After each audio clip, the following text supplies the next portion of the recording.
नमस्कार, मैं हूं अभिषेक श्रीवास्तव। आप देख रहे हैं मनी 9 झटपट।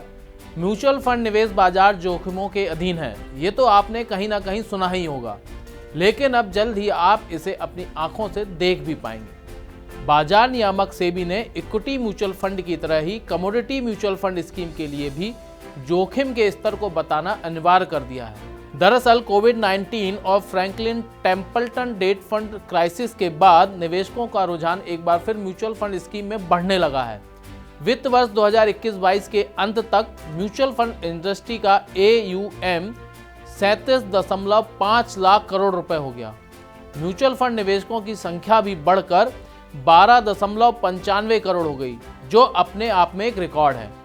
निवेशकों को मोटा रिटर्न देने के लिए बहुत सी mutual fund scheme commodity market में भी मोटा पैसा लगा रही हैं। इक्विटी के मुकाबले कमोडिटी मार्केट में जोखिम ज्यादा है। इसे देखते हुए सेबी ने कमोडिटी मार्केट में निवेश करने वाली म्यूचुअल फंड स्कीम से जुड़े जोखिम को तय करने के लिए नए नियम जारी किए हैं।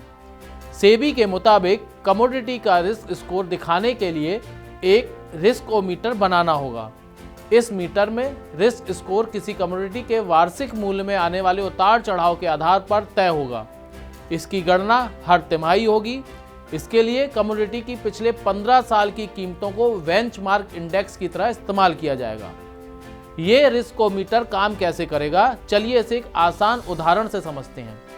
मान लेते हैं पिछले 15 साल की कीमतों के आधार पर सोने का वार्षिक मूल्य उतार चढ़ाव 18% है। तब गोल्ड और गोल्ड रिलेटेड इंस्ट्रूमेंट्स की रिस्क ओ मीटर में 5 अंक के साथ हाई रिस्क वैल्यू कैटेगरी में रखा जाएगा।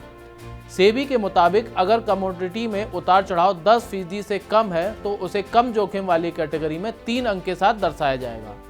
अगर उतार चढ़ाव 10 से 15% के बीच रहता है तब इसे 4 अंक के साथ थोड़े ज्यादा जोखिम वाले वर्ग में रखा जाएगा। कमोडिटी की कीमत में उतार चढ़ाव अगर 15 से 20% के बीच है तब इसे उच्च जोखिम वाली श्रेणी में रखा जाएगा।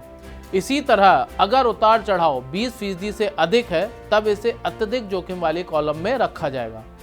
अक्टूबर 2020 में सेबी ने कहा था कि सोने और इससे संबंधित निवेश संसाधनों में म्यूचुअल फंड स्कीम को 4 प्रकार के जोखिम को बताना होगा। अभी तक इस तरह की जानकारी इक्विटी स्कीम पर ही दी जाती थी। जिन कमोडिटीज में म्यूचुअल फंड्स को निवेश की अनुमति दी गई है उनमें गोल्ड, सिल्वर, ऑयल, मेटल्स आदि शामिल हैं। कमोडिटीज म्यूचुअल फंड्स को अब अपनी स्कीम में निवेशकों को जोखिम का स्तर भी बताना होगा। इस रिस्क ओ मीटर की मदद से निवेशक अपनी जोखिम क्षमता के आधार पर निवेश करने का निर्णय ले पाएंगे।